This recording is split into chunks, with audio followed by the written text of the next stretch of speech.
Muzeu Kombëtar i Fotografisë Marubi mbylli vitin 2025 me ekspozitën Olbania, që solli për publikun projektin e kolektivit artistik italian Alterazioni Video, një reflektim i holl mbi imazhin, kujtesën dhe ndërtimin e identiteteve në hapësirën digjitale. I konceptuar në vitin 2009 gjatë Bienales së tretë të Tiranës, projekti merr emrin nga një keqshkrim i përhapur në forumet e fillimviteve 2000, i cili u shndërrua në një territor fiktiv online, të ngarkuar me stereotipe dhe mitologji ballkanike, duke u nisur nga historia ndërthurur mes Shqipërisë dhe Italisë, nga emigrimet, ndikimet mediatike dhe qarkullimi vazhdueshëm kulturor. Olbania dokumenton një moment kyçkalimi nga televizioni italian drejt internetit global. Ata gjenerojnë ose remiksojnë realitetin për të sfiduar pushtetet shoqërore. Nuk ka simpati për mbretër dhe perëndi, apo për propagandën populiste, dhe vendosen në krah të pafuqishëmve, atyre që formsojnë kulturën në skajet e shoqërisë.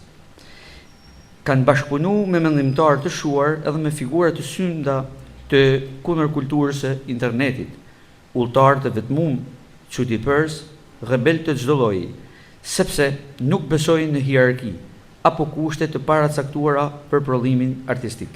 Por Alterazioni Video, arti lidhet pikërisht me këtë, lirinë.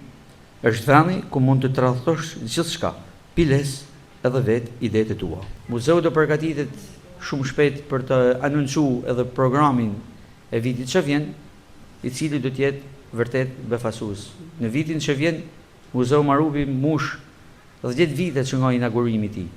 E njëkohësisht ne do të festojmë edhe 200 vjetorin e lidhjes të fotografisë. Quello di questa sera è uno sguardo di un collettivo. Për te i vlerës shumë të bukur dhe cilësisë shumë të lartë të punës, mendoj se është interesante edhe një herë të gjejmë këtë marrëdhënie të ngushtë, këtë vështrim të kryqëzuar dhe me këtë dëshirë për të komunikuar mes Italisë dhe Shqipërisë në planin artistik, në planin e imazhit, në planin e njohjes dhe rishikimit të historisë së njëri tjetrit. Ashtu si italianët këtu shikojnë një histori të kaluar të Shqipërisë, po ashtu si shpesh shqiptarët kanë parë historinë italiane. Me pak fjalë, është një marrëdhënie që si të gjitha marrëdhëniet duhet kultivuar vazhdimisht dhe nuk duhet marrë kurrë mirëshën, duhet mbajtur gjithmonë e gjallë përmes veprimeve të reja, ndërhyrjeve të reja, dhe kjo është njëra prej tyre. Gjatë një muaji kërkimi online, Alterazioni Video krijuan një arkiv prej mbi 600 polaroidesh në një proces bashkëpunimi aksidental me përdoruesit e rrjetit. Ekspozita vendos projektin në dialog me traditën e hershme të imazhit në Shqipëri, duke kujtuar figurën e Pietro Marubit, emigrantit italian që solli fotografinë në vitin 1865. E a partire da questo interesse, artistët vendosën të fillonin një seri kërkimesh që unë i kam quajtur në tekst Safari i interneti. Në fakt, nga divani i tyre në Itali, ata nisën të kërkonin këto imazhe që lidhen me Shqipërinë.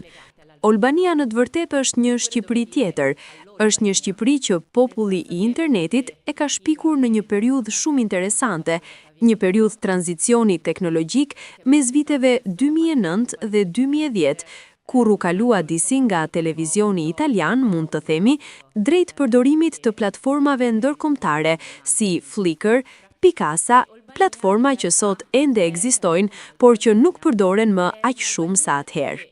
Dhe kështu, në mënyrë shumë spontane më vjen të them, njerëzit, qofshin shqiptar apo jo shqiptar, por gjithsesi me një lidhje me mitologjit dhe stereotipet ballkanike, ngarkonin materialet e tyre. Dhe këto materiale mund të shkarkoheshin lirshëm dhe të ruheshin në desktop. Kjo është ajo që bëri Alterazioni Video. Olbania shfaqet kështu si një kapsul kohore vizuale, ku realja dhe virtualja ndërthuren, duke ftuar publikun të reflektojë mbi mënyrën se si interneti prodhon, deformon dhe ruan kujtesën kolektive.